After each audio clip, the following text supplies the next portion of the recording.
This video is on what if Naruto discovered his power to control reality and became the god of a new world part 2. If you enjoyed this what if, don't forget to like, comment and subscribe. Disclaimer, I don't own Naruto nor this what if. Kenshai rushed through the hospital furiously, stepping with increased aggression and anger from each passing thought. I can't believe what she told me. They treated him like trash all his life and all he ever did was help them. When Cage hears about this, hell is going to be unleashed. The nurses and staff that ran into him immediately backed off from the killer intent he was giving off, each cowering like hens before the man. His blade glowed with the same hostility the man showed, as it made the white walls of the hospital turn blood red. The feelings inside the man couldn't be measured, so much anger, regret could also be felt. Then again, emotions are wild, and his were flying in each direction. Sounds that rang through the building were either curses at his name or his armor clattering. Each step giving off a metal ring across the building. Turning to the sides, he began to gaze at the doors, reading the room number quickly before moving on. Checking each door with a hardened look, making sure the number was right before moving on. Eventually he began to run through the hallway, blazing past each door. He looked at each door with a concern on his face, hope draining with each wrong number. 234, 235, 236, where is it? Frustration and anxiety also showed in abundance. This was just one building. How hard could it be to find one person? Not that anyone within the building was anything close to cooperative. He turned a corner to be met with a long hallway and an Anbu wearing a cat mask. The Anbu had been waiting, but from the look of it there were no traps set, foolish but honorable. The ninja already had a short sword drawn. The way the Anbu stood said that he was trained in the blade, but not as much as he was. Kenshai lived by the sword, this man just accepted it. This man, whoever he was trained in the shinobi arts, but not put to the test as he had. Not in the sense to take a life, but to truly face death, and laugh in its face. The ninja could feel it too, the power difference, already knowing that Kenshai's power was at his level, but he continued to hold his ground and spoke cleanly. Who are you? Kenshai glared at him with killer intent, one that would have made a normal ninja submit from the force of it. The Anbu did take a step back but held his ground as the enemy ninja continued to walk forward, but at a slower pace. His voice was deep and commanding. Move. What village are you from? Move. The Anbu shook his head, alright, knowing that this was a losing battle. But no god, nor man would ever doubt his will if fire. So heart set and blade raised to face the man, he spoke cleanly. I am going to have to take you in. Holding out his blade, the ninja tried to move forward but his body didn't respond. All he could make out was a red flash before the sensation began. A burning ran through his chest, as the intent within the hall grew, more dangerous with each second. Vision was darkening, as well as the sounds deafening. This was bad for him, the Anbu knew. Kenshai moved quickly, grabbing his back and helping him onto the ground as the pain grew worse for the Anbu. Helping him down did ease some of the pain, but did nothing to slow its movement through his body. Kenshai spoke cleanly, already seeing distress and anger in the ninja's eyes. I told you to move. You won't die, we are in a hospital. Coughing, he muttered a curse towards Kenshai, which the man ignored for his sake. Feeling his chest, red ooze slipped from a slit across his chest. For a moment he marveled at his speed. How this man could have slipped this past him while his entire attention was focused on the single person, it was almost impossible. The armored ninja hurried back the way he came, seeing a nurse and doctor still slightly cowering near a corner. Stopping for a moment, he felt a few high chakra signatures outside the building. Someone must have warned the local ninja of his presence. They were hurrying to the area fast, covering the hospital with each second. Making a quick motion with his sword, the two followed him to the Anbu, who was still holding his chest in the stinging pain. Help him. The two nodded, picking him up and carried him inside one of the rooms to his left. The Anbu could barely make out Kenshai's face now. It was strange, the man's face seemed so familiar, they might have met a long time ago. A face flashed through his mind, It wasn't the same as this man but similar in almost all cases, but its name could not be spoken for he was already through the door. Kenshai ran again looking at the room numbers, each one blazing past his mind as the correct one stood out: 240, 241, yes. 242. He stopped at the door, his hand wavering over the handle. This was his moment, the one he had longed for so long he wanted this. But why the hesitation? Why the sudden stop? He was afraid, unlikely. Thoughts ran through his mind, each as unlikely of what to do as the next. It had been about 15 years, what was he going to do, what to say? If anything, he should start with an explanation. With a fierce determination he gripped the handle and opened the door. Ino sighed loudly, catching the attention of the two she was with, unfortunately for them. The slight worry on her face showed as Ino spoke. All I am saying is that we should have went after him. Shikamaru rubbed his temples for what seemed to be the 10th time, she just couldn't let the stranger go. Like she was fixated on the man. Sure, he was good looking, but come on Ino. Just leave him alone. We don't know what he wants with Naruto and he is guarded by Hinata and an Anbu as well, so just leave it be. She turned to Shikamaru and pouted, realizing he was right. Changing the subject to another part, but yet similar. So did he seem familiar to you guys? A glare from Shikamaru caught her eye, but surprisingly Choji nodded, munching on a few potato chips that he brought a while back. Even while stuffing his face the ninja managed a few words. Good thing I wasn't the only one. Who did he look like? Shikamaru sighed, putting his hands behind his head and staring up at the clouds above them. Pure white, but disperse. Something he once read said that this was a sign of coming change. But throwing that out of his mind, he responded towards the question, how am I supposed to know? I wasn't staring at his face. Ino glared at her teammate but continued walking anyway. They noticed the glares they got from most of the villagers as they made their way to the gates, each hateful and directed mainly at Shikamaru and Ino. Choji turned with a little worry towards his friends. He knew what had happened, but he was worried on how it affected his two friends. Along with his, both of their faces seemed to project uneasiness with the villagers. It wasn't easy, but it was right what they did. They couldn't just leave Naruto like that. Could have they even called themselves human if they did? Could they even accept themselves as true shinobi? Then why were the villagers giving them harsh looks? It just didn't make sense, all this hate for one boy. Finally breaking the small silence, Choji put another chip within the maw that is his mouth. Why do they treat him like this? I mean, I wasn't exactly kind to him as a kid either, but not like this. Shikamaru turned to his friend and placed a hand on his shoulder, trying to ease some of the large ninja's stress. I am trying to find that out. But it is becoming more troublesome than it is worth. This place likes its secrets. Truth was he did. He searched all he could using his Chunin status. And then some using other methods. But nothing, nada, no records on anything peculiar about Naruto Uzumaki. The only thing that was slightly wrong was a change in his blood pressure when he set the record for eating over 50 bowls of ramen, then had to be rushed to a hospital. But along with that there was no clear birth certificate. Well, there was, but both of his parents' names were scribbled out, then cast over with Genjutsu, which Shikamaru had found out that they were fake names. He hadn't the heart to ask his father or mother, what would they think, sneaking into the Hokage library to look for info on a hated individual. Not at all like the lazy son they once knew. But even now he wanted to look, to keep on trying. Something had to be there. Anything, not just to give Naruto hope but to provide answers that no one else seemed to hold. Ino turned to her teammates, with sadness in her eyes and voice. He seems like a nice guy. If you get to know him, he shouldn't be treated like this. All the glares, hate. Something must have happened that they are not telling us. They all nodded, taking this information in. Each trying to make use of it in their own way. Looking upwards, they finally found the village gates. Still busy and with incoming and outgoing civilians and ninja.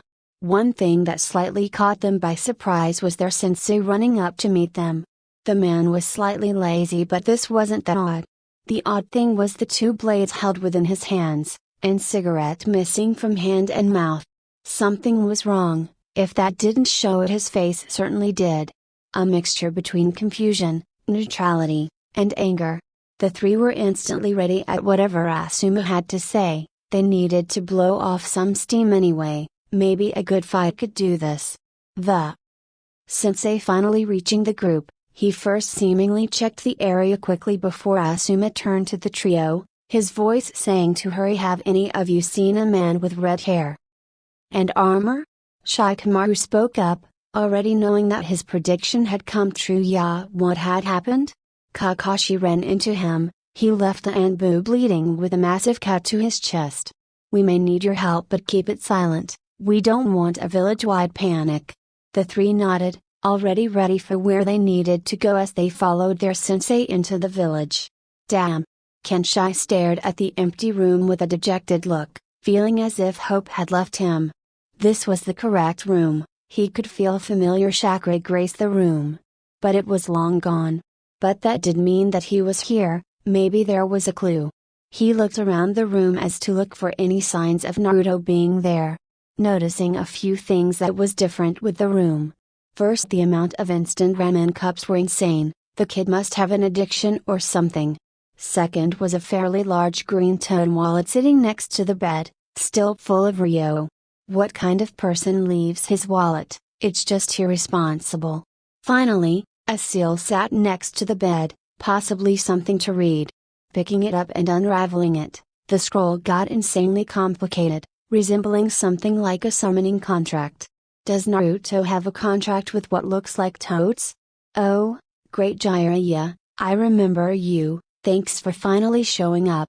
Taking another look around the room, he noticed a small indent in the chair next to the bed, as if a person sat there not a moment before.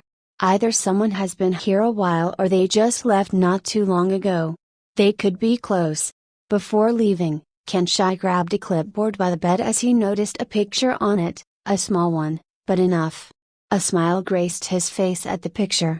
It was a boy with spiky blonde hair, whisker marks, and a giant scowl on his face, covered in white makeup with red swirls on his cheeks. Takes after his father on looks. But I highly doubt the white is natural. Well, if in any case it is better than nothing. Maybe a few people can see through this mess and show me the right way towards him. Quickly tearing the picture out of the medical report and headed out the door, quietly closing it behind him. Continuing to look at the picture, he smiled, feeling as if he had finally done his duty. Nothing could ruin this moment, well, until a voice spoke in reality. "Hello." Kenshai turned around to be met with a peculiar-looking man. Gravity-defying silver hair, a small book in his right hand, angled headband. In an instant he was recognized. This ninja was famous in more lands than just this one. This man has been on the bingo book more than once. Maybe he can help Kakashi of the Sharingan Eye, am I right? Kakashi nodded as Kenshai held out the picture. "Have you seen this boy recently?" Kakashi made a quick mental note that he was searching for Naruto. He had encountered the injured Anbu a few rooms back. Knowing that this man was fast, extremely fast to get past Tenzo and majorly injure him. Several thoughts on why he wanted Naruto raced through his mind, but one stood out, the fox. But if anything, it was his duty to not let this man get to him. If not for being a sensei, then for not being there, when he should have. Placing the book away in his pocket, Kakashi already figured that his full attention would need to be on this one. "I don't know, but you are coming with me." Kakashi's own face turned at Kenshai's turning to own of confusion, as if he had done something wrong. "Excuse me?" He readied his Sharingan, holding his left hand at the base of his protector, ready to lift it at a moment's notice. Kakashi's voice was calm, but his aura was not. He could quickly feel this man's chakra becoming increasingly dark. "As much as it already was, you assaulted a Anbu member, and for that you need to be brought before the Hokage for punishment." Kenshai held up his hands apologetically, shrugging and giving a grin that seemed too big for his head. "He attacked me first. But anyway, I don't have time for this, so bye." Kakashi activated his Sharingan as Kenshai glowed for a moment and disappeared before his eyes, not even vanishing within a smoke ball, almost in a flash of red? This was becoming bad. If he had an ability to transport himself almost like the fourth, he could become dangerous if he wasn't already. He needed to warn Naruto. He should need to know that this man may be coming for him. Putting his Sharingan away within his protector, he headed for the exit to the hospital, hoping to fight Naruto before this man did. Naruto walked through this village now out of his hospital robe and back in his jumpsuit. How he loved the orange. True, so was the lightest feeling he had, but it was great not being in a room covered with white and only his summoning contract to read. He turned to the two behind him, one pressing her fingers together, the other walking on a leg brace and smiling as well with glee. Naruto didn't know how Lee had managed to get out of the hospital without the doctors noticing, but here he was. Rock Lee, a nice guy if you forget that he is a spitting image of Might Guy. Naruto could bet he was his secret father or something. But he was a fair-skinned person, black hair cut in the bowl shape like Guy's, massive black squares for eyebrows, and huge onyx eyes. He wore at all times a green jumpsuit, with orange leg warmer that hid a surprising amount of weights inside them. His protector was also fashioned around his waist like a belt. The only arguable difference between the two outfits are the bandages that Lee wears around his hands and wrists. Naruto first turned to Hinata, giving her a large smile. Hinata-chan, you don't know how much I wanted to get out of that place. She smiled while walking with him. After some arguing on Naruto's part, they were able to walk around the village without being in trouble. The girl at first was seriously worried about the condition Naruto was in, but he had healed at a ridiculous rate. Only a day and his chakra levels were back to normal, and almost all injuries were either minor, or gone completely. Of course, Naruto knew the reason why this was, but failed to divulge the information. He only hoped to keep it secret for a while longer. Hinata blushed as she watched the sun hit her crush's face. It seemed to give him an unnatural glow. It wasn't fair. Naruto turned back to her, with a small amount of worry in his eyes. You alright, Hinata-chan? You look really red. In other cases this is when she would have ran for cover, but he need her now. She knew that. No, Naruto-kun, I am fine. What about you? Bushy brows. Holding up? Lee smiled, the sun hitting his teeth, giving it almost a gleaming look. Of course, Naruto-kun, I couldn't be better. They were about to reset my leg today, and as much as I would love to get back onto the field, that would involve them giving me morphine or some type of shot. I don't like needles. Are you sure?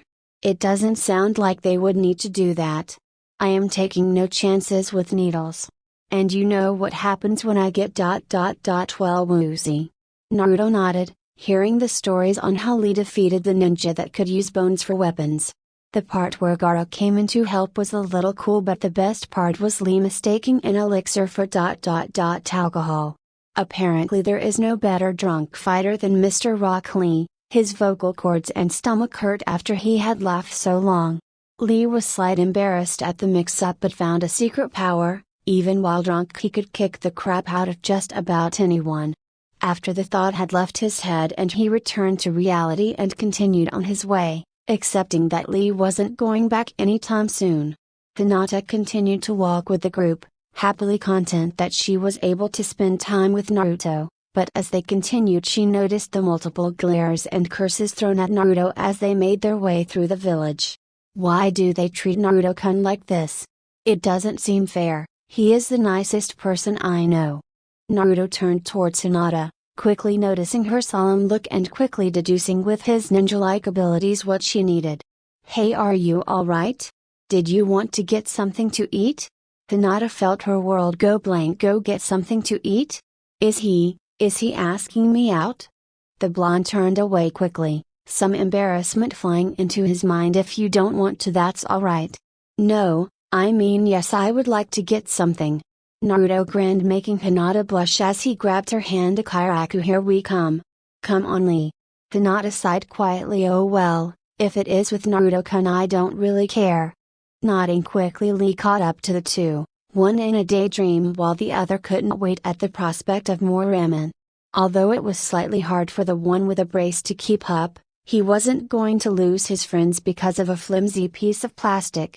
Hinata's daydreaming stopped when Kakashi landed in front of the two. His book was away and his chakra level was at a high level. Something was wrong. Lee and Hinata both caught this as their mood started to match the sensei's, but Naruto was about oblivious to this as one could get. Oh hey Kakashi-sensei, what's up?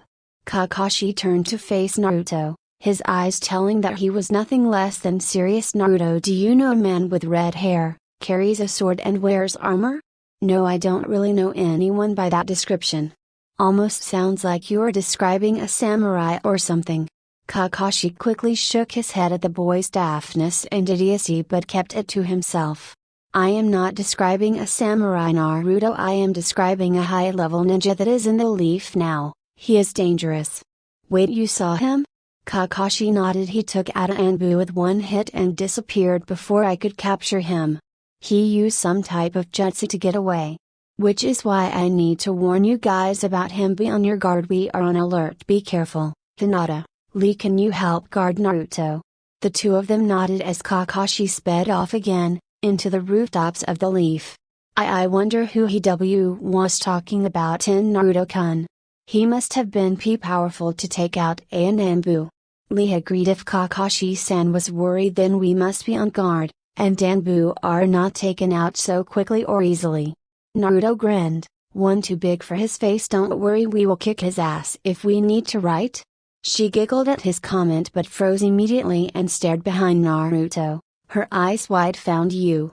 Tsunade held her head. This is not what she needed today, already working overtime for Naruto's injuries, then the council worrying about Sasuke. And of course that required the top medical care for the ninja. And that included her as the Hokage. But if she got within 5 feet of the boy, he would have been hit so hard that Kumo would find his body. Her day had been nothing less than hectic, then this had to come up. Now in the Hokage office, a medium-sized room with a large front desk and scattered with papers and scrolls, behind her was a giant window of the leaf. In front of her was Jinma, one of her top ninja that was seriously disappointing her right now. Shizune to the left side of Tsunade, her eyes slightly showing worry for the man as Tsunade's anger increased. Placing her hands on the front desk, her voice rang with anger and power. So you were telling me this guy just walking in without anyone questioning him, even though he had a sword on him, then got directions from one of my ninja teams and took out Anbu with one hit, then proceeded to evade Kakashi in a blink of an eye. Jinma sighed, knowing that there was no way out of this. A man with light brown hair, fair skin, brown eyes, a regular jounin outfit similar to Kakashi or Asuma, and a bandana wrapped around his head, also holding his protector. His trademark accessory, a piece of hay that stuck out of his mouth, moved as he began to speak. That does about wrap it up. But funny thing, he took Naruto's picture from his room and was spotted by Kakashi searching through it. Do we have someone on the gaki? He nodded, pulling out another file. That Hyuga girl is with him, along with Lee Rock. Tsunade slammed her hand on the desk. That's it, that is all the protection we have on him? Find him now. Why don't we have more people on him in the first place? The council advised that. Damn council. Find him now. Jinma quickly retreated out of the room, not wanting to witness Tsunade's anger, even dropping the piece of hay in his mouth in his haste. A loud smash of a bottle could be heard as it hit the spot where Jinma once stood. Tsunade held her head and turned to Shizune. Let's go. Shizune shook her head. What do you mean? I am going to go search for the brat. What does it look like? Found you. Naruto turned around to be met with the man that Kakashi described. Silver armor, red hair, blue eyes. He was dangerous, Kakashi-sensei said, yet he looked sad. He seemed off, almost surprised and sad at the same time. By Kami, you almost look like your mother. Then again, the hair doesn't help, nor the face. Kenshai stared after the boy. What has he been doing here all this time? A million thoughts raced through his mind. The object, no, person he had been searching for was only a few feet from him. What could he have felt? A sense of accomplishment. That was all too foreign to him. No, it was something else, something he couldn't really place. Kenshai placed a hand on Naruto's shoulder, and in a reflex backed away, not of fright, but of maybe shock. In a burst of speed Hinata stood in front of her crush and activated her bloodline. His chakra flared a little, just to scare the girl and hopefully make her back down. But as his chakra level reached the limit and where the Anbu felt fear, this child didn't. It was obvious, she would have protected Naruto with her life. Not once showing fear as the man's chakra continued to grow, she never backed down. Her voice powerful and without any hesitation or room for argument. You will not hurt Naruto-kun. Lee followed immediately afterwards, stepping into his taijutsu stance of one arm behind his back and the other outstretched, facing his opponent. This boy, he was not inexperienced, even with the cast on his leg he looked slightly dangerous. Already telling by the taijutsu stance that wasn't all too familiar to him, and the fact that along with the girl he never backed down from Kenshai. These two held promise, guts, that was something he admired in coming ninja. Kenshai held his sword, already knowing that he shouldn't fight children but he needed to get to Naruto, whatever the costs. At least disable them. He didn't want to kill today. I don't want to hurt you. I just want Naruto, he needs to come with me. Naruto placed a hand on Hinata's shoulder, easing her a little. His voice held confusion and curiosity. Why? Kenshai kneeled, placing a hand on his shoulder, and looking into his eyes. It was a funny thing for Naruto, he could have sworn that this guy's eyes were the same as his if you looked closely. That was pretty weird. The man spoke again, this time his tone was calmer, more understanding. What did they tell you of your family? Why should I tell you? I knew them. I knew your mother for around half my life. Your father since he was dating her. I knew them both. I would like to fill in the gaps that they didn't tell you. That is all I want to do, and maybe something else, a gift I have to give you if you are interested after our talk. I know I don't have much to prove my claim, but from what I am hearing from the village not that many people told you about your family or where you came from. If you would like, I can't tell you. The blonde ninja considered his words. He was true. No one told him of his parents, and if he was telling the truth, what he could learn. What his mother was like, what his father looked like. This man possibly held the answers he had been looking for his entire life. Turning behind him, he saw Lee slightly wavering in his stance and Hinata's bloodline vanish. Maybe they were staring to believe him too. Hinata gave a quick glance towards Naruto, mentally telling him that he wasn't lying, chakra signatures never do. So sighing, he began to speak. Not much. They were heroes in the Great Ninja War and they died there. The third gave me this jacket. He said that the swirl was a symbol that they wore. Besides that, not anything really. Kenshai bit down on his tongue to keep himself from lashing out at the villagers. Naruto stared into his blue eyes with wonder and slight puzzlement. Do you know my family? Kenshai nodded silently. Can you tell me who they were? Kenshai nodded again as he closely inspected the two beside Naruto. What immediately called his attention was the girl's pupil size. A Hyuga, I think. By the way she protected Naruto, she seems to have some type of relationship with him. The boy also seemed ready to protect him, and that stance isn't all too familiar to me. Looks like he made friends. Did you want to bring them along? Naruto turned to Hinata as she blushed a little and tried to hide herself, and Lee now out of his stance. Yeah, they are my friends and I trust them both, almost with my life. Hinata's eyes grew. He trusts me that much? I must mean something to him. The man smiled, clasping his hands together. By the way, my name is Kenshai. Now let's. Where do you think you are going? Kenshai's smile wavered as he was surrounded by ninja in an instant.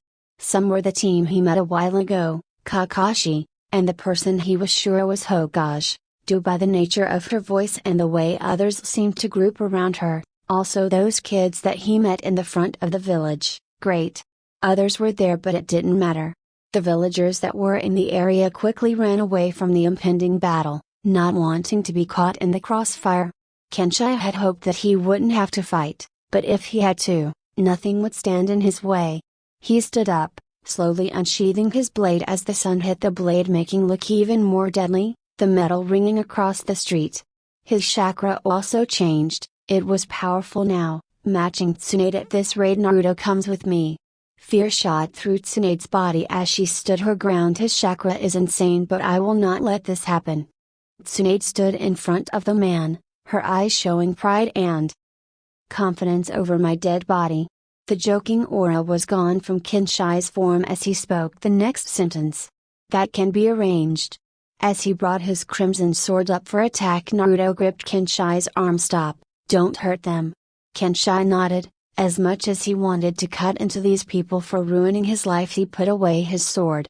The others didn't, however. They knew the man could be dangerous and kept up their defensive stances, ready to strike, but the man seemed to listen to Naruto, for now, but for whatever reason it escaped them. Shikamaru sighed. Good thing Naruto calmed him down. His chakra level was beyond the Hokage's and he didn't even start fighting yet. If he actually got serious, I'm not sure if even the all of us together could have beaten him. Naruto turned to Tsunade with a slight sadness in his eyes. He knows who my parents were. To say the ninja were shocked was an understatement. Kakashi slowly put down his hand that held his Sharingan. He knew who Minato-sensei was? How? Tsunade turned to him with the same shocked expression as the others around her. How? My full name is Kenshai Uzumaki. Ch.3 Truth to say that the new Uzumaki was a shock was a bit of an understatement. The clan itself had been thought dead for years, with Kushina and few others as the only survivors. If what this man claimed is true, then a whole other ninja society had been hidden from them for all these years, a powerful one at that. The Uzumaki clan was destroyed for a reason, how powerful they were in the Shinobi World War. But now that the clan has resurfaced, how will they take have been forgotten? Immediately after Kenshai said those words, a meeting had been called of the council, and under Kenshai's request any and all friends and people who at least cared for the boy were to attend the meeting. So along with the council was the Koona 12, including Sakura, Ruka, Jiraiya, and the rest of the Jounin sensei. The only ones in the room at the moment though were Kenshai and the council members, each staring at the man with a curious intent. Every test had been administered, DNA comparisons, chakra levels, everything. This man had told that he was an Uzumaki. Special jutsus were also cast, to tell if he was lying. None were being set off as of yet, and none would be. Tsunade could already tell of that. Kenshai was glad, however, that at least Jiraiya was here, someone he could slightly count on if what Minato said was true about him. The room was fairly large, with a large curved desk that sat the leaders of Koona, the ninja authority to the right of the Hokage and the civilian to the left. Kenshai stood in front of them as if he was on trial, crossing his arms and showing dominance over most ninja. The armored ninja recognized few people in the council: Hayashi Hyuga, Tsuman Yuzuka, Shibuya Burame, Chosa Kimuki, Inoichi Yamanaka, and Shikakunara. Each of these people were powerful in their own right, and had considerable sway over this, the civilian council. However, he couldn't care less. Hayashi Hyuga, the leader of the Hyuga clan, father to the one Hyuga he had the pleasure of talking to earlier. Unlike his daughter, his face looks a bit more stoic in nature. Almost like the life was taken from it long ago. He is slightly pale, long black hair that reaches his back, pale eyes like the rest of his clan, strong facial features and a built-in scowl on his face. The man wore a simple white loose-fitting robe that reached his feet with a dark brown jacket, along with brown sandals. Tsuman Yuzuka, the leader of the Inuzuka clan, mother to a son Kiba if Kenshai thought correctly. She has long, spiky, untamed brown hair, brown eyes with vertical slit-like pupils, and elongated teeth and nails. She also has the clan fang markings over her eyes and cheeks in a dark purple. Wearing the standard outfit of the leaf, similar to Kakashi. Shibuya Burame, father to Shino, leader of the Burame clan. Along with the other members of his clan, his eyes are hidden with dark glasses, his featuring a tassel that hangs down one side. Slightly tanned skin, short, spiky black hair and a mustache. He wears a high-collared pale, hooded cloak with a small gourd on his back, possibly filled with more of his clan's bugs. He has underneath said cloak a high-collar black jacket with similarly colored pants and ninja sandals. Chosa Akimuki, leader of the Akimuki clan, father to Choji, part of the Inoshika-cho trio, famous for their battle tactics and strength. Long, red hair, purple marks on his cheeks, his eye color unknown since they seem closed most of the time. He wears a samurai-like outfit with a black suit with a silver armor chest plate, a giant kanji for food on the front of it, along with a rope belt, hand guards, and a large bandana tied around his head, along with a pair of silver, hooped earrings. Inoichi Yamanaka, father to Ino and head of his own clan, part of the Inoshika-cho trio. Long blonde hair, spiky on the top and ending with a ponytail down his back, blue-green eyes and strong facial features. He wore the standard outfit of the Leaf but with a sleeveless red jacket over the large green vest. Shikakunara, father to Shikamaru and leader of the Nara clan, the final part of the Inoshika-cho trio. His most noticeable feature is the two large scars on the right side of his face, most likely gained during battle. He had dark hair tied up into a spiky ponytail, dark eyes as well as a goatee. His ears are also pierced but missing earrings. Wearing a meshed shirt underneath the Leaf vest, a deerskin coat over which and hand guards, dark bands as well. There was one however that drew his attention, a elder man, wrapped almost completely in bandages from his left eye to both his arms and chest, his right arm in a sling of some kind. Danzo Shimura, what a bad feeling Kinshai has from this man.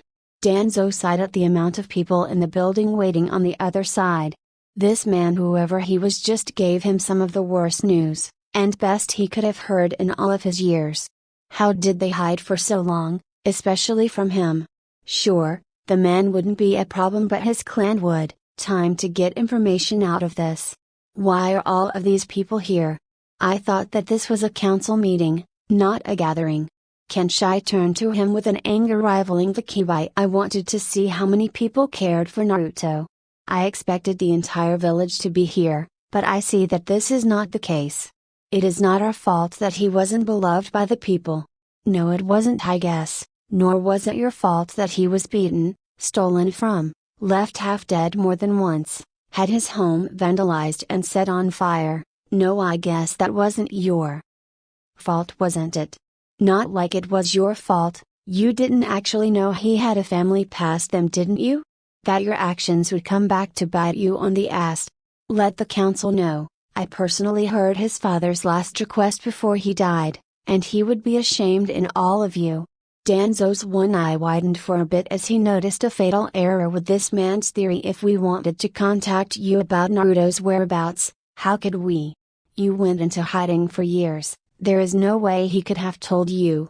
Wrong, your village deliberately removed him from standard mission forms, encasing him so deep in red tape and Anbu's real identity could be found easier than him. Why do you think Naruto's missions were always restricted, even his basic movements outside the village? Because Sarutobi didn't want him to leave, he didn't even put him on for the world to see. He hid Naruto. Why do you think no other village expressed even the slightest knowing of him? Some would have at least bet on him. I mean, he is the container after all, why not? He could level cities, destroy villages, and yet no one did. Not a single soul, so that begged the question, did they even know about him? And after one of my clones got back to me, there was no record on standard ninja forms in any village of Naruto Uzumaki. If there was paperwork, then we would have been able to contact him at a later date.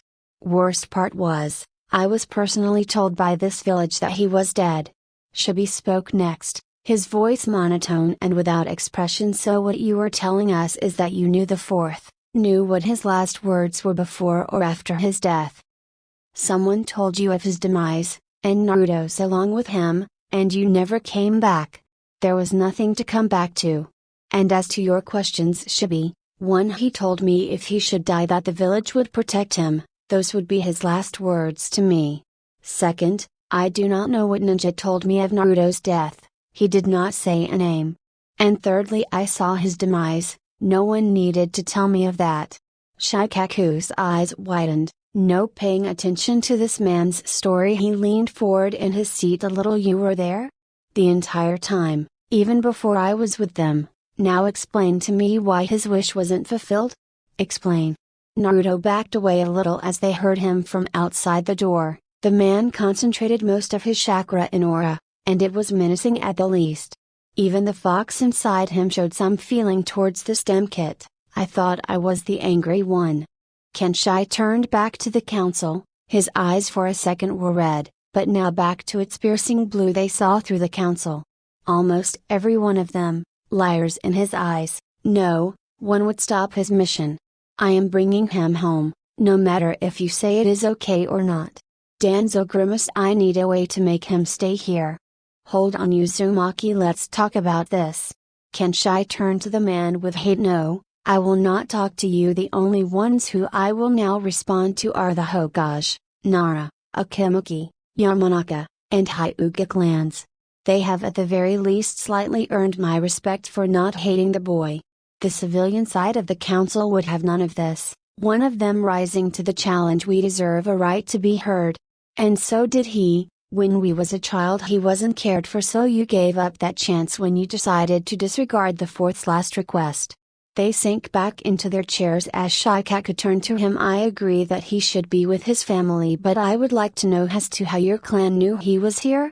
The last Uzumaki to be here was the fourth's late wife. And you expect us not to miss one of our own? Plus, a chakra signature, a large one was sent out not too long ago. One I instantly recognized when felt. That was when I headed here, hoping to find him safe. Shikaku sighed as a sudden realization came to him, placing a hand on his head, and rubbing his temples. Knew this would be troublesome. Kenshai turned to the council. Did any of you try to respect their wishes? Try to adopt the boy or make his life any better? They all dropped their heads except for Hayashi, who still held his stoic expression. The boy didn't belong in our clan. And why not? The boy was uncivilized, uncultured, rude, disrespectful. Might have helped if he had a father figure growing up, huh? Hayashi's eyes grew but his silence remained.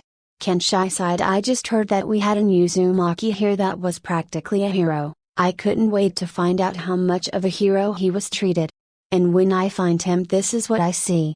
Minato would have been ashamed in all of you. Tsunade jumped at this. We tried to help the Gaki. Oh really? What actions did that fool of a Hokage Sarutobi make to help his life in any way? I mean, besides holding his existence from us and denying any right to know his father or mother. The teachers of this village, denying him any right to any jutsu known. The shopkeepers save for two denied him almost any entry and overprice everything for him. He was living on a literal thread. Well, explain what you did, explain. Kenshai waited a moment before silence answered his question. That's right, none of you did anything. I am taking him home, his true home. One of the braver council members stood up. You can't, he is our. If you value your life, you will not finish that sentence. Kenshai's sword started to rise from his side, with the help of his left hand in a reverse grip. Several Anbu hidden within the room also began to draw their weapons, ready for a battle. The Uzumaki knew that it was foolish to try and fight in this situation, even he couldn't last against the entirety of the ninja council. He turned to the Anbu by the door, who was too petrified to take any action against him. They really needed better ninja if this was enough to make one scared. Let Naruto and any person of his choosing, and I am going to explain everything, even the Kyuubi, so make a wise decision. Tsunade turned to him, with more questions than answers. How do you know all of this? Because, I was the fourth's friend and his brother-in-law. To say that Naruto was shocked was a bit of an understatement. He had family, a clan, and they hid them from him. He didn't hate the village for this, but he was angry. The third didn't even tell him anything. Is it a possibility that he didn't know as well? No one in the village seemed to know Kenshai, even if he said he has been here since the beginning. Did he know about me as well? No, he said that they told him he was dead, but why? Naruto's head hurt with so many questions and little answers. He had heard everything within the room, each piece of info as impactful as the next. When the Anbu came to him, saying that Kenshai wanted to tell who he wanted to of his problem. He first wondered why. Maybe they may understand and pity. No, not pity, at least he hoped not. As the Anbu explained what had happened, Naruto thought about who to bring. Sure, a part of me wants them to know, but what if they think I am a monster? Kid, this is probably the only time I will give advice to you. Real friends show themselves when you are hurt the most. So you're saying they should accept me, right? Yeah, if they don't deserve to be called your friends. Don't expect this to happen often. I still hate you, Kit. Naruto nodded, smirking a little as he made his way back to the lobby room. The fox was starting to trust him a little. Telling by the little things he said and the missing of constant death threats. He opened the doors as he noticed the group of friends he had come to know staring back at him. Kakashi, Ruka, Asuma, and Kurenai. And all the teams, Choji being different as he now wore his outfits of a white shirt with a kanji for food on it, a green loose jacket, brown shorts, and blue sandals. Every one of them were there, including two he hadn't seen since the incident, Kiba and Yuzuka and Neji Hyuga. Kiba was one of the few he could probably trust. He was slightly hyper and overconfident most of the time. He was a lightly tanned ninja with dark eyes with slits for pupils, red fang marks on his cheeks, and elongated fangs and nails, and messy brown hair. He wore grayish pants reaching his calves and a gray, hooded fur-lined coat with a hood up, his protector hanging on his forehead. His partner, Akamaru, a pure white fur puppy with brown tinted ears, in the hood of his jacket, resting on Kiba's head. Naruto often wondered if that ever hurt after a while, but he didn't seem to mind Akamaru being in his coat. Neji, another he could slightly trust, especially in these recent moments.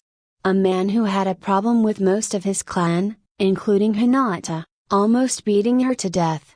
But after a good beatdown and a talking to, his attitude had defiantly improved, especially after a talk with his uncle. Neji seemed to get better, maybe he got the explanation he needed.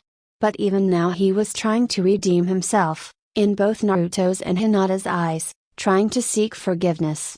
Neji has long, black hair that reaches his back, tied near the end into a loose ponytail, fair skin, two straps attached to his forehead protector that frame the sides of his face, his eyes pale and wide, along with the rest of his clan.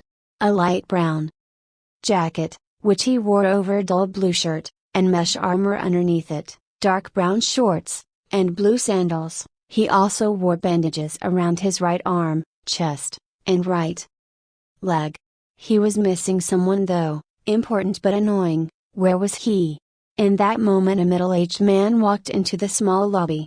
A tall man with waist-length, spiky white hair that was tied into a small ponytail, with two shoulder-length bangs that framed his face. He also had red lines that ran down from his eyes and wore a horned forehead protector with the kanji for royal on it. He wore a green short robe with matching color pants, under which he wore mesh armor that showed coming out of his sleeves and legs of the outfit, hand guards, a black belt, wooden sandals, a red hori with two simple yellow circles on each side, and a scroll on his back. Naruto beamed a smile, happy that the Toad Sage had arrived. What took you so long? Hey, I got here, didn't I? Be glad I didn't want to do research today or you would be out of luck. The man moved next to Kakashi, his face turning from happy to serious in an instant. What is this about a Uzumaki? Apparently the entire clan survived, or most of them. He is here to get Naruto, stating that the village didn't fulfill the fourth's last wish. I wouldn't blame him, the kid did go through a lot. Did he know Minato? Tenzo is telling me that apparently he was his brother-in-law. Jiraiya's eyes widened for a moment. Kushina had a brother. They must have wanted to keep it secret if even Minato didn't tell me, but hiding for so long, what were they waiting for? Maybe they were scared. They were almost wiped out in the war past. I wouldn't be surprised if someone tried to do it again. The Uzumakis are powerful. Kushina was just an example. But I am surprised at this Kenshai man. I wonder why Minato-sensei chose to hide him? One of the many things we will never know about him. Naruto's mind blazed with different emotions, each different from the last but similar. mainly focused on confusion and anxiety. The fear of not being accepted filled his mind, but if he didn't tell them now, it might overtake him for the rest of his life. He also noticed that they were looking for answers as well, Shikamaru mainly. Even the man with the IQ that Naruto could ever obtain failed to see what was truly happening. It would eat away at him as well. There were also others, in needing of enlightenment and deserving of this. Taking a breath, Naruto readied himself for the worst. Hey guys, could you follow me for a moment? Kenshai and I need to tell you something. The group nodded as they walked by him, Jiraiya and Kakashi still talking about something. Sakura brushed past him and whispered, "Don't think because you are from a clan that you are any different, Baka." Naruto wanted to destroy her in that moment. The anger welled up inside, wanted him to. But staying his rage, clenching his fist and muttering a few words, Naruto turned, realizing that the group had left, save for one. "Come on Hinata, let's go." "Are you alright, Naruto-kun? I mean with everything that is happening. I would be lying if I said it didn't bother me. But I am willing to believe Kenshai. I want to meet my family. This man could be dangerous, and Naruto-kun, he could want to hurt you or worse. I will take that chance. I have never known my family. If what he says is true, then I will go with him. This is the first time someone has even mentioned them to me, not even the third had that type of knowledge. I need to know, and don't worry, I can handle myself, believe it." "Okay Naruto-kun, I am just worried." Turning back to the door, he began to follow the group that had left them, giving Hinata a small smile. "Don't worry Hinata, no one ever has." Kenshai smiled as the entire group was brought in. He hadn't realized that he trusts them all this much. Naruto and Hinata walked into the room as Tsunade sighed. "Alright, get it over with." One of the council members tried to speak but was silenced by a quick glance by Tsunade and Kenshai. The man defiantly had control over the room. Kenshai nodded towards Tsunade as he turned to Naruto. "Last chance, kid, you sure?" Naruto nodded. "If they don't accept it, they weren't my friends to begin with." "Who told you that?"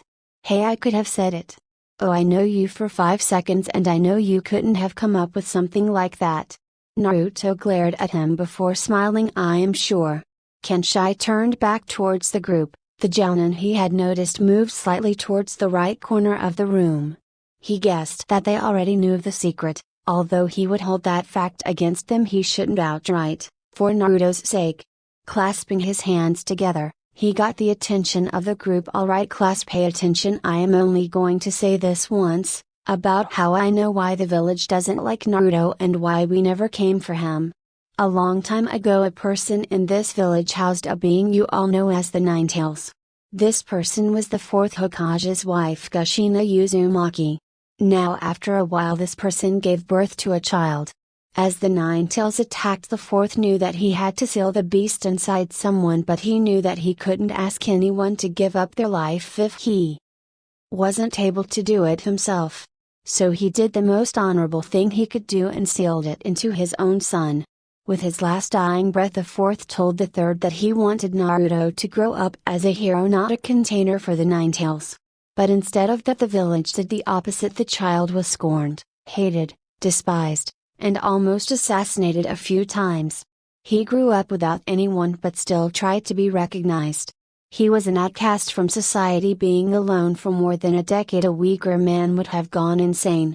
He graduated along with you, trying his best to be known and respected. The child was Naruto.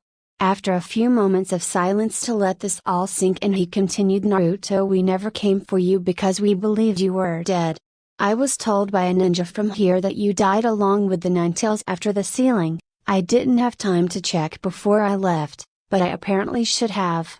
I never believed it, but we had no choice. I couldn't accuse them of doing anything I had no proof of. I am sorry I never came for you, but after I heard of what happened at the Valley of the End I knew it was you, so I came. I am sorry."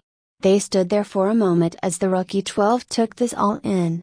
Shikamaru was the first to come back to his senses, and he was angry. "The hell is wrong with you, Dad?" Shikaku turned to his son but said nothing. "We could have done something. Anything to keep him from living that life. Why didn't we? Why did we hide Naruto from his clan?" He could have been raised with a family, with ours at the least. He shook his head. I don't really have an answer for that. Kiba turned towards his own parent, his own anger at the breaking point. What the hell is wrong with you, Mom? Tsum laughed. We would have never adopted him. He is a beast. Kiba glared at her, along with Kinshai, who didn't miss the comment. But the woman only laughed. What, do you want to try something, Uzumaki? Mom, that is enough. Oh, shut up, you runt. Kiba stopped. Although his mother wasn't nice, this was beyond her. His anger reached its limit as he turned towards the door. I need to go. Sorry, Naruto, this isn't about you, but I don't want to attack my own mother. Slamming the door behind him, Naruto nodding in understanding. At the very least the Inosuke understood and didn't blame him. Ino couldn't even look at her father as she turned to Choji, who had stopped eating his chips and put them away. I'm not hungry anymore. Shino turned towards his father. I see no logic in not letting Naruto have come to our clan. Beside, our bugs couldn't have handled his chakra even if we ate him and Shino. Each of Team Guy held regret in their eyes. Each never knowing of Naruto's pain and each suddenly knowing why he had always wanted to become Hokage, and why he was hated so much. Naruto the entire time looked at the ground as if he had done something wrong. Sadness welled up inside him. They pitied him, not understood. That was what he feared. Hinata turned to him. In Naruto-kun, you pity me now, don't you? It is worse than hate. I don't need your sympathy, I need your understanding. She shook her head. I could never pity you, Naruto-kun. I have always admired you. Feeling brave, she tilted his head up to make him look at her. You were always there for me when I was down. You are your own person, Naruto-kun. I wouldn't believe for a second that you were the Ninetales. Hinata's eyes flashed as Naruto embraced her and whispered, thank you, Hinata-chan. She blushed and accepted the hug as the rest of the Rookie 12 surrounded him. Yosh, this new information does not douse the fires of youth within you, Naruto. Neji sighed. I don't think of you any less, but no, I have a bit more respect for you. Don't let it go to your head. Shino got his attention. Our clan knows more than anything to be an outcast. Now that I think about it, I know I could have been nicer to you, but I choose to stay away for some reason, and for that I am sorry. Naruto nodded, feeling the anguish wash away with the understanding of his peers.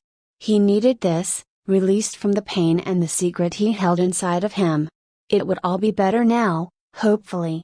As others began saying what they thought of the new info, Jiraiya turned to the Jonin. I never thought they would take it this well. Kakashi nodded. I was sure one of them might have harbored some bad will, but apparently they see him with a bit more respect now. Asuma sighed and stomped on the cigarette he had been smoking. He didn't really need it right now. His mind was also concerned for something. How come his father hid Naruto from the world? It didn't make sense. Maybe it was just to hide him, maybe something else. Whatever he felt, his trust for his home faded a little. I didn't even know about my dad doing this. I would have said something if I knew about him having a clan. Ruka nodded. I sure we all would have. The silver-haired ninja slowly pulled out a book from his pocket. Along with almost everyone else, his mind was going haywire. Why would his sensei hide this from him?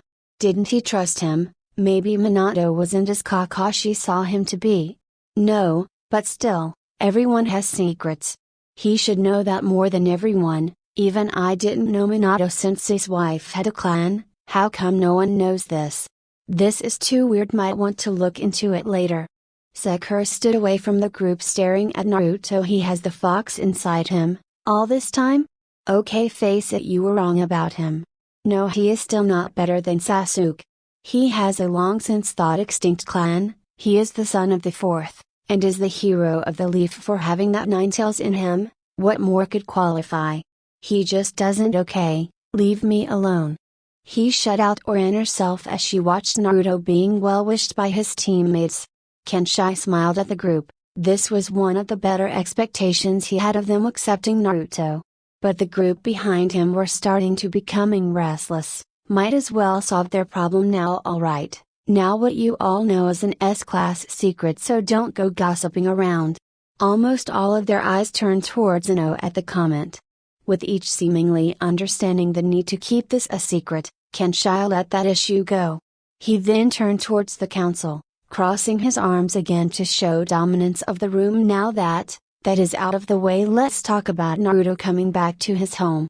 The civilian council started to yell, but Kenshai held up his hand. I am prepared to make a compromise. Naruto will come with me to stay and train with me at the Ueshiage for a while. After that period is over, I will return with him back here. After we return and an amount of time needed has passed, he will make his choice if he wants to stay in the leaf or stay with his family. Further details will be discussed with the Hokage at a later time. Tsunade nodded, glaring at the rest of the council, daring them to make a wrong move against her. I feel like that is a good arrangement. He turned around back to Naruto and placed a hand on his shoulder. Naruto, I don't want you to answer right now. Spend time with your friends for a while. I will return in a couple of days, then make your decision, alright? Naruto nodded. Where are you going to go? Kenshai smirked a little, releasing his shoulder. Already worried about me, kid? Don't worry, I just need to do some things around the village. If you need me, just yell ... Literally, yell and I can probably hear you.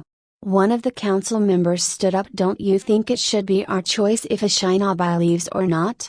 Kenshai smiled. First, your Hokage has already gave me consent and I will discuss it with her later, not this council. And if you want him to stay without the Hokage's consent, by all means, stop me. He gripped his sword as the council member sat down, knowing that he couldn't stand against the man. He had the upper hand in this verbal fight. Placing his blade down back to his side, he turned towards the door, grabbing the handle slightly and opening the door. Before leaving, Kenshai gave one last look to Naruto, their blue eyes meeting. You do remind me of your mother. Kenshai bowed towards the council and walked out the door unceremoniously, leaving them within a state of confusion for some, hate for others, and happiness for few. Naruto sat down at a Kairaku's with the rest of the rookie 12, minus Sasuke, who is in recovery, and Sakura, who didn't show up. The place was a bit bigger than a small stand it was, holding a few tables that his friends sat at. Knowing the owners had some perks, able to have most of the stand to themselves was one. Naruto sat next to Hinata as she pressed her index fingers together while taking small bites out of her ramen. They sat in slightly uncomfortable silence as they ate, each wondering when the other was going to speak. Shikamaru broke the silence as he turned to Naruto. I think you should go. I mean, this is around the only time you will probably get to see your family. I want you to go, man. Naruto nodded, slightly grateful that someone had finally put in their opinion as Lee sat up in his chair, being careful to not hit his injured leg while waving his hands frantically. I can feel the fires of youth in you, Naruto. Kenshai will no doubt lead you to greatness. I suggest you follow him.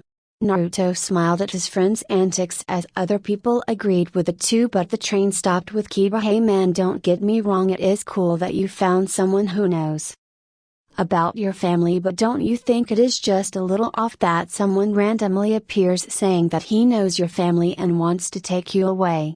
Hinata turned to him. I was using the Byakugan when I met him. He wasn't lying, Kiba. The man nodded as he turned back to his ramen. Hinata was never wrong when it came to chakra signatures, why would she be wrong now? But still, this seemed slightly off to the Inuzuka. Maybe it was just his nerves, the man did smell weird. Naruto turned to the person he really wanted her opinion from. Hinata-chan, what do you think I should do? Kiba turned to him, a few noodles sticking out of his mouth and speaking while his mouth was full, but he just couldn't resist. Whoa man, when did you start calling her Hinata-chan? Naruto shrugged. When I got back. Is that a problem? Kiba smirked, slurping the last few noodles and swallowing his mouth of the stuff. No, don't have a problem with you and your girlfriend. Hinata felt her eyes bulge as Kiba laughed hysterically, holding on to Shino for support, with a later staring at the man as if he had gone insane. Naruto turned a new shade of red and yelled at him. We aren't dating, Kiba. Why are you so upset then? Ha. I knew it. Neji turned to Naruto. You break her heart. I break your face. Naruto turned the same shade of red as Hinata when he turned to him. We aren't dating, Neji. Tell that to your increased heart rate. What about Tintin, huh, Neji? His pale eyes grew a little and Tintin turned away shyly. Ha, I knew it. Lee stood back up, tears almost flowing from his eyes. The fires of youth are exploding with romance. So Neji, is that why you asked to have that spar time alone with Tintin? Neji activated his bloodline and turned to his friend. Shut up, Lee. Shikamaru sighed. This is far too troublesome. Ino turned to her teammate. Shut it, we all know you are in love with that sand girl Temari. She is just another troublesome woman. Naruto could have sworn that his cheeks grew slightly pink.